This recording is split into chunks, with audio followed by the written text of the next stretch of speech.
Je pense qu'il est nécessaire de lier que les troubles éventuels de la personnalité peuvent s'associer à cette destruction massive de l'institution familiale en France. Madame, Monsieur, de la Haute Autorité de Santé. On annonce que la France compterait 12 millions de personnes souffrant de maladies mentales, soit 18% de la population, un fléau mésestimé du budget national pour la santé. Mais ne négligez point ce génocide institutionnel qui est un aggravateur accru de ce chiffre, sans compter qu'il y a plus de 10 000 suicides par an. Convaincu que la famille est l'élément naturel et fondamental de la société, et a droit à la protection de la société et de l'État, et que toute personne, et les membres de leur famille devraient recevoir la protection et l'aide nécessaire pour que les familles puissent contribuer à la pleine et égale jouissance de leurs droits.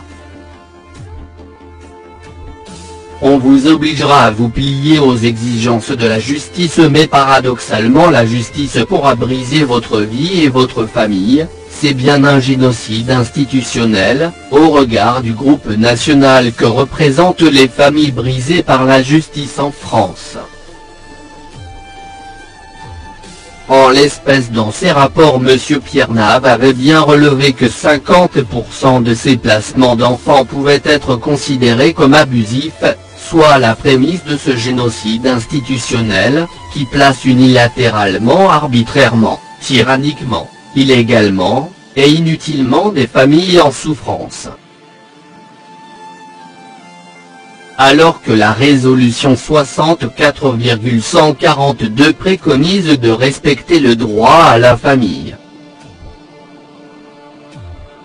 Cette résolution est complémentaire à la CID, donc entre dans la hiérarchie des normes. Ces institutions ne relèvent-elles pas d'une forme d'altruicide, face aux souffrances infligées? C'est ce qui se produit dès lors que les familles ne sont plus reconnues comme identifiables à un groupe d'appartenance fondamentale en l'humanité.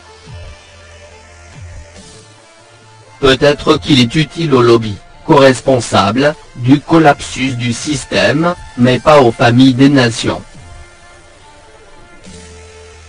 Alors que les apparats transnationaux se concentrent principalement sur les valeurs économiques budgétaires et non pas sur les valeurs humaines, laissant place à de graves défaites dans le domaine des droits de l'homme et de l'état de droit.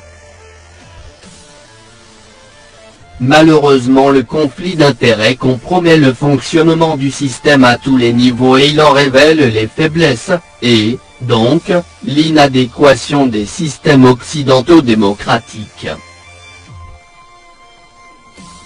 On entend par victime des personnes qui, individuellement ou collectivement, ont subi des préjudices, notamment une atteinte à leur intégrité physique ou mentale, une souffrance morale, une perte matérielle, ou une atteinte grave à leurs droits fondamentaux, en raison d'actes ou d'omissions.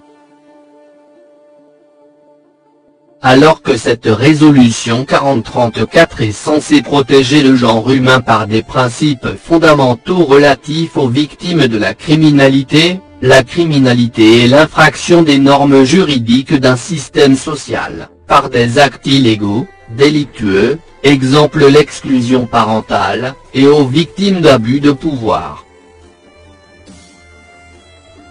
L'exclusion parentale consiste à éliminer un ou plusieurs parents, mère, père, grands-parents, frères, sœurs, etc., de la vie d'un enfant ou d'un jeune adulte.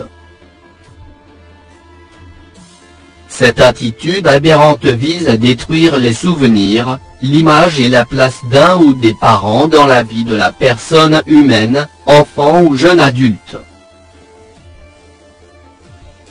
Il vous faut juste conscientiser que le meurtre parfait est quand la justice pousse la personne humaine au suicide. Lien vers ma vidéo nommée Conflit d'intérêts et dommages collatéraux. Veuillez agréer, Madame, Monsieur, de la haute autorité de santé, l'expression de ma considération distinguée, Monsieur Thériault Bruno.